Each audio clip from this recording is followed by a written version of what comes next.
Fala pessoal, beleza?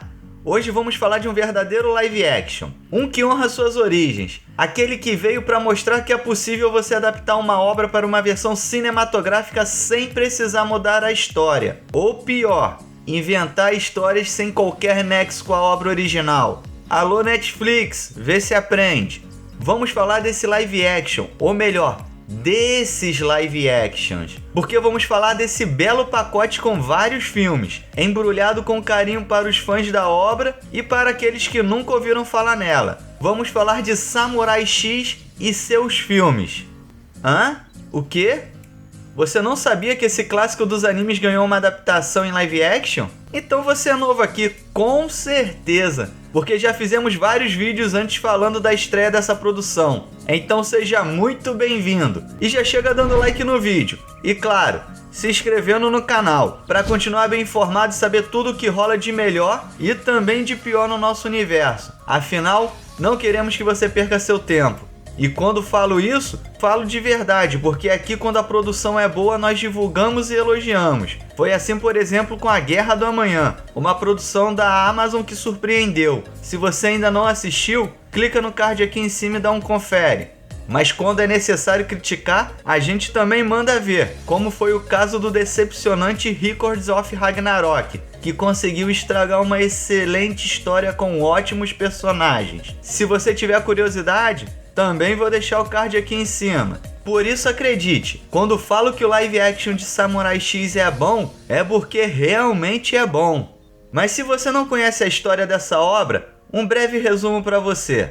Samurai X foi lançado em 1994 no Japão sob o título de Rurouni Kenshin, escrito por Nobuhiro Watsuki e publicado originalmente nas páginas da revista Shonen Jump. O mangá narra as aventuras de Kenshin Himura, o homem que proibiu a si mesmo de matar pessoas. Isso porque na verdade ele era o Batosai, o retalhador, um dos personagens que abriu caminho para uma nova era na história do Japão, durante o Bakumatsu, guerra que deu fim ao sistema feudal no país que durava séculos. Kenshin abandonou as batalhas e se tornou um pacífico andarilho. E é nesse contexto que a história se desenrola. Kenshin acaba por encontrar amigos pelo seu caminho de andarilho, no entanto, também encontra inimigos que por muitas vezes o obriga a reviver o terror do seu passado sombrio, fazendo-o confrontar a si mesmo e ao seu novo estilo de vida. A obra também teve uma série animada que chegou ao Brasil no final dos anos 90, pela Rede Globo, mas devido à classificação indicativa e algumas cenas consideradas violentas, o anime teve problema em sua exibição.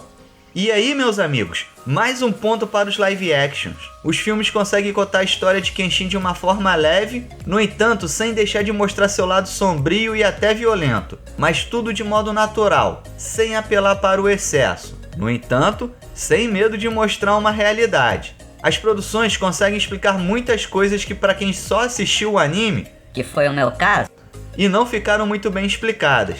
Foram 5 filmes destinados a contar toda a trajetória de Kenshin Himura. Os 4 primeiros contam sua história depois do fim da guerra e o início da sua vida como andarilho. Nesses filmes, podemos ver vilões e personagens icônicos, como Sanosuke, Kaoru, Yahiko, Shishio, dentre inúmeros outros. O primeiro filme é focado em uma introdução da história de modo geral, com a apresentação de personagens e ambientação do filme.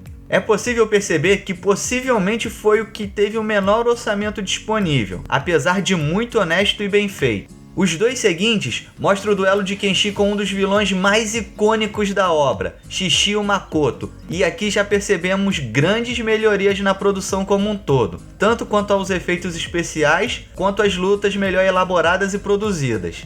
O 4º filme fecha a história com chave de ouro, fazendo com que Kenshin confronte seu passado mais dolorido, obrigando a reviver sua maior dor e a pensar no futuro.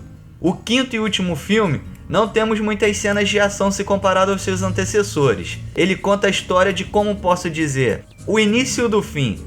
Intitulado como Samurai X A Origem, mostra as razões pelas quais Kenshin abandonou sua vida de samurai e decidiu nunca mais matar.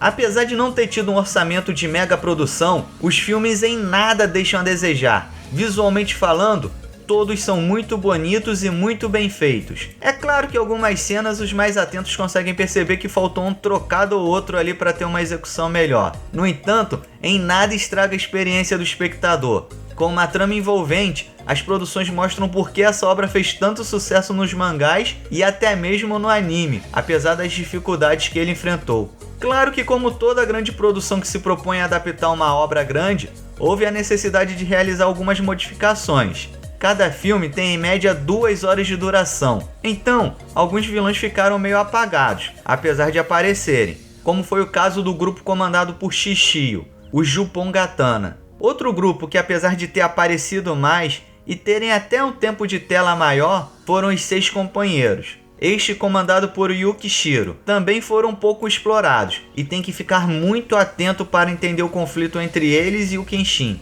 Se tivesse que apontar um ponto fraco nas produções, seriam esses. Mas isso tudo referente apenas ao restante dos grupos, porque Shishio e Yukishiro com certeza roubaram as cenas como antagonistas, principalmente o primeiro, que passa a verdadeira sensação de que consegue dominar todo o Japão, tamanha sua força e influência.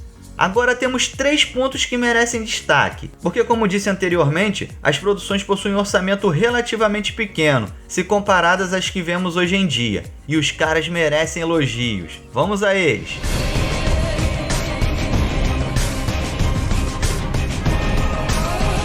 O primeiro ponto aqui que me chamou a atenção logo de cara: se você leu o mangá ou assistiu o anime, as apresentações durante os filmes se tornam dispensáveis, porque ao bater o olho no personagem, você já o reconhece. Todos foram fielmente reproduzidos e caracterizados conforme a obra, inclusive os personagens pouco aproveitados, como foi o caso da Jupongatana, que em nenhum momento foram apresentados de fato. No entanto, somente com a caracterização você consegue saber quem é quem. E aqui uma observação importante quanto às faixas do Shishio, que em um primeiro momento achei exageradamente excêntricas, mas até que com o passar da história você acaba se acostumando. Em sua grande maioria, os personagens são extremamente fiéis à obra, tanto na questão de sua caracterização, quanto às suas respectivas personalidades, todos muito bem trabalhados e apresentados na medida do possível. Suas histórias originais foram preservadas e contadas com o passar dos filmes.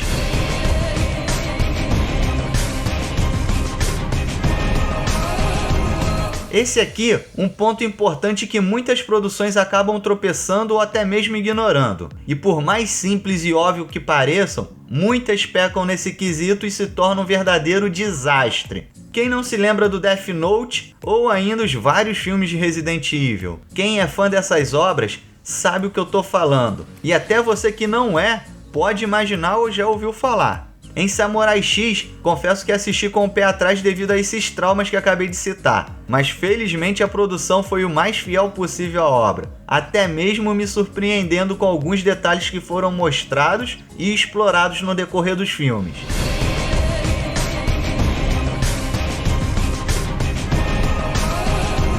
Um outro grande destaque vai para as cenas de ação. E apesar de não ser algo inovador, o que vimos em Samurai X é algo muito honesto. São várias sequências de ação muito bem feitas e trabalhadas. Muito mesmo, galera. Em alguns momentos até surpreendente.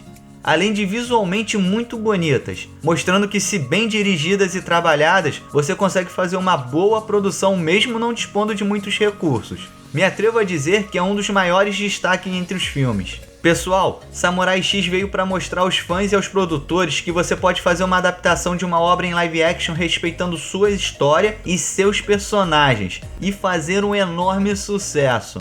Mostrou que você não precisa inventar coisas, basta ser fiel à obra original e seguir os seus conceitos. E principalmente, pode fazer um excelente trabalho e ter um retorno financeiro bem bacana, porque no final, nós sabemos que para esses caras é isso que importa. Enfim, espero que após Samurai X, os estúdios percebam que reviver obras clássicas é extremamente viável e rentável, desde que você seja fiel a elas. Espero que possamos daqui a algum tempo estar falando de outra excelente produção revivida. Vale lembrar que tem live action de Yu Yu Hakusho e One Piece a caminho, hein? Mas nos diga aí, já assistiu esses filmes de Samurai X? Gostou? Conhecia essa obra? Nunca ouviu falar? Comentem aí! Por hoje é isso, pessoal. Não esquece de deixar o like no vídeo e se estiver chegando, se inscreve no canal e seja muito bem-vindo ou bem-vinda.